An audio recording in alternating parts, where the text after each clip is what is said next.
علامہ اقبال جب تصوراتی دنیا میں روزہ رسول پر پہنچے تو حضور کو سجدہ کر دیا۔ ہاں اعلیٰ حضرت بھی گئے تو کہتے ہیں کہ پیش نظر وہ نو بہار اور سجدے کو دل ہے بے قرار، ارے روکیے سر کو روکیے یہی تو امتحان ہے۔ ہاں اعلیٰ حضرت نے سر روک لیا اور علامہ اقبال نے سر رکھ دیا تو آگے سے عبدالعزیز آ گیا، اس وقت کا بادشاہ، کہتا ہے کہ اقبال تو مشرک ہو گیا، تو نے حضور کو سجدہ کر دیا۔ تو علامہ اقبال فرماتے ہیں کہ نانا جلیا، میں نے حضور کو سجدہ نہیں کیا، میں تو حضور کے روزے پر جو خاک گری اپنی پلکوں سے اس کی صفائی کر رہا تھا۔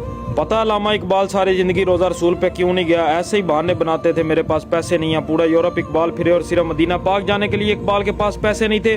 علامہ اقبال اتنے بڑے عاشق رسول تھے کہ انہوں نے روزہ رسول دیکھتے ہی مر جانا تھا۔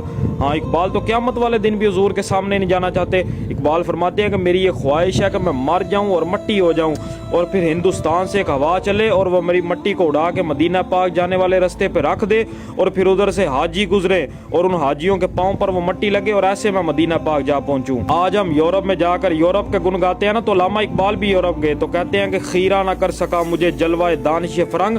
علامہ اقبال فرماتے ہیں کہ مجھے فرنگی اپنی ترقی سے متاثر نہیں کر سکا کیونکہ سرما تھا میری آنکھ کا خاک مدینہ و نجف۔ علامہ اقبال فرماتے ہیں کہ جب میں حضور پر درود پڑھتا ہوں تو میں شرم سے پانی پانی ہو جاتا ہوں کہ حضور میں غیروں کا غلام آپ کی ذات اقدس پر درود پڑھ رہا ہوں۔ اقبال سے کسی نے پوچھا یارا یہ عشق رسول حضور کا نام آتا ہے اور تو طرف پڑتا ہے، بتا اتنا بڑا عشق رسول تجھے کہاں سے ملا؟ اقبال فرماتے ہیں کہ مرا داد اخرت پر وہ جنون نگاہ مادر پاک اندرونے۔ اقبال فرماتے ہیں کہ مجھے یہ عشق رسول ماں کی گود سے ملا، میری ماں نے مجھے لوری ہی صدقے یا رسول اللہ کی دی ہے۔ ہو نہ یہ پھول تو بلبل کا ترنم بھی نہ ہو، چمنے دہر میں کلیوں کا تبسم بھی نہ ہو، اور یہ نہ ہو ساکی تو پھر میں بھی نہ ہو، خم بھی نہ ہو، بزم توحید بھی دنیا میں نہ ہو، تم بھی نہ ہو، اور خیمہ افلاک کا استادہ اسی نام سے ہے، نبض ہستی تپش آمادہ اسی نام سے ہے۔ اقبال فرماتے ہیں کہ یہ جو آسمان کا خیمہ کھڑا ہے یہ صرف حضور کے نام کی برکت کی وجہ سے کھڑا ہے، اور یہ جو ہماری نبضیں چل رہی ہیں یہ صرف حضور کے نام کی برکت کی وجہ سے چل رہی ہیں۔